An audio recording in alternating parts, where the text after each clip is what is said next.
Le shérif s'est enfermé dans la cellule la plus profonde et a jeté les clés. Son collègue l'a trouvé fixant la fenêtre. Il l'a supplié de ne rien faire, mais le shérif a prononcé les mots interdits. Personne ne survit après cette phrase. Dans ce futur, les humains vivent à 1500 mètres sous terre. Une règle existe. Dire « l'extérieur » signifie être envoyé en mission de nettoyage en surface. Tous ceux qui y vont meurent des toxines extérieures. Le shérif a pourtant dit la phrase à cause de la mort mystérieuse de sa femme, 3 ans plus tôt. Ce jour-là, elle avait crié au restaurant que l'extérieur était vert et vivant, que les ruines à l'écran étaient des images modifiées pour emprisonner les gens. Voyant l'indifférence, elle a crié la phrase interdite. Son mari, le shérif, a dû la conduire dehors. Les habitants ont vu en direct Ellie sortir. Elle a nettoyé la caméra, excitée de voir le monde viable. Mais après quelques pas, elle est tombée, incapable de bouger. L'espoir fut anéanti. Seul le shérif savait que sa femme lui avait dit « Si l'extérieur était viable, elle nettoierait la caméra ». Sa mort avait donc une autre cause. Pour découvrir la vérité, le shérif a dit « Je veux sortir ». Le maire lui a fait enfiler une combinaison et l'a envoyé dehors. Il a gravi un long escalier. La porte ouverte, il fut choqué. Le monde était vert et fleuri, avec des oiseaux. Il voulait que le silo sache la vérité. Il a couru vers la caméra et l'a essuyée. Mais sur l'écran géant du silo, une image différente apparaissait. Les gens ont vu le shérif entrer dans des ruines. En s'approchant du corps de sa femme, il a commencé à se sentir étourdi. Il a suspecté la toxine dans sa combinaison. Il a alors fait une chose inédite, enlever son casque. Mais son état était déjà précaire et il est tombé près d'elle. L'espoir de survivre dehors fut anéanti. Une seule femme comprit qu'il avait une raison d'enlever son casque.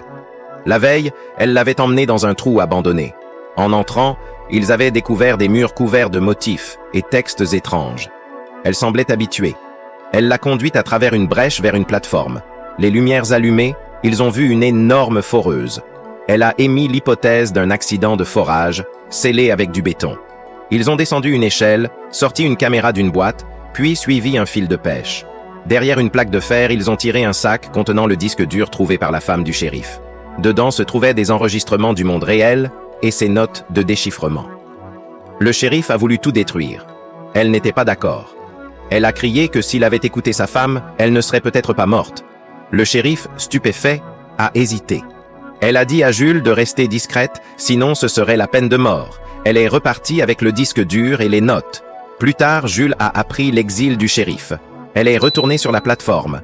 Elle avait caché au shérif un passage sous les niveaux inférieurs. Elle était venue ici avec l'intention de... Elle avait peur de l'eau profonde. Mais après cet événement, elle n'avait plus le choix.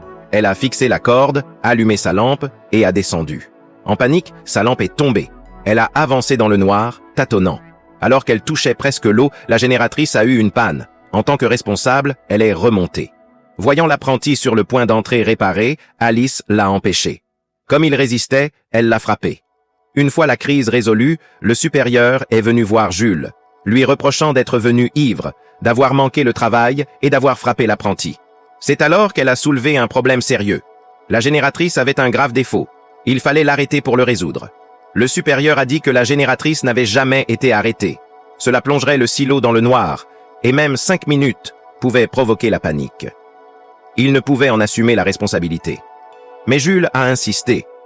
Une obscurité temporaire valait mieux qu'une destruction totale menant à l'anéantissement. Finalement, sur ordre des niveaux supérieurs, il ne pouvait faire que des réparations simples. C'est alors que la génératrice a subi une surpression, secouant tout le niveau inférieur. Par hasard, le maire est arrivé et a appris le problème. Jules, expérimenté, est entré sans hésiter pour réparer.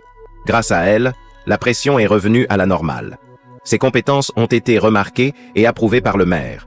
Il a décidé de nommer Jules au poste de shérif. Mais contre toute attente, Jules a refusé sans réfléchir. Merci d'avoir regardé cette vidéo jusqu'au bout. Si ce contenu t'a plu, abonne-toi pour découvrir d'autres vidéos comme celle-ci. N'oublie pas de liker et de laisser un commentaire, ton soutien fait vraiment plaisir et aide énormément la chaîne. À très bientôt pour une nouvelle vidéo.